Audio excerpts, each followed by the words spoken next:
Thanks, Cece. In Minneapolis, there's a facility that's helped hundreds of people find permanent housing after living on the streets. Now, Avivo Village is building a similar space in St. Cloud. Our Gordon Severson was at today's groundbreaking ceremony and joins us with more. Gordy? This new facility in St. Cloud will be about half the size of the Avivo Village in Minneapolis with 48 units. Leaders say it will be more than just a shelter. It will be a service center where they can address the core issues of homelessness, including drug addiction and mental health. Thank you for joining us. You may think that homelessness is just a big city problem.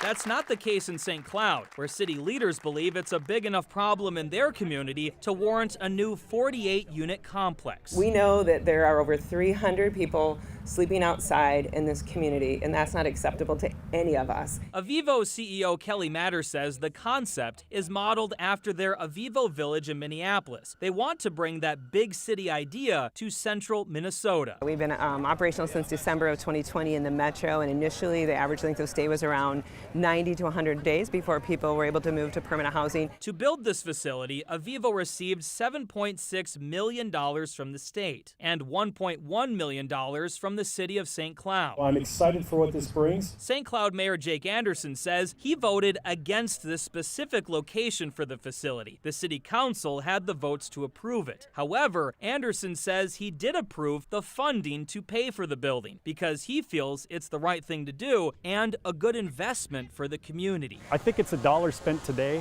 to save $5 tomorrow. And I think it is right for folks to question how effective programs are, and I think it's on elected officials to monitor the effectiveness. High hopes and big dreams for what is now an open lot. But every dream starts with a simple beginning. In this case, a few shovels of dirt. 2, 1.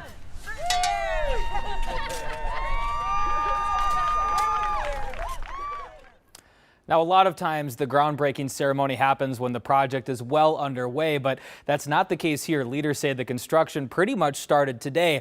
They're hoping to have the facility open and ready for fall of next year. Gordy, sometimes we know there can be some pushback sometimes in communities when there's facilities like this built. Are you getting a sense of what the community thinks of this one? Yeah, there's been a lot of, mixed opinions on this. A lot of the leaders today said it was kind of a difficult road to get this passed, but their neighbors right next door, the St. Cloud Credit Union, their leader was actually at the event today, and he welcomed this and he was excited about it. So at least the neighbors right next door are ready to welcome them. Well, we certainly wish them luck. Thank you, Gordy. Still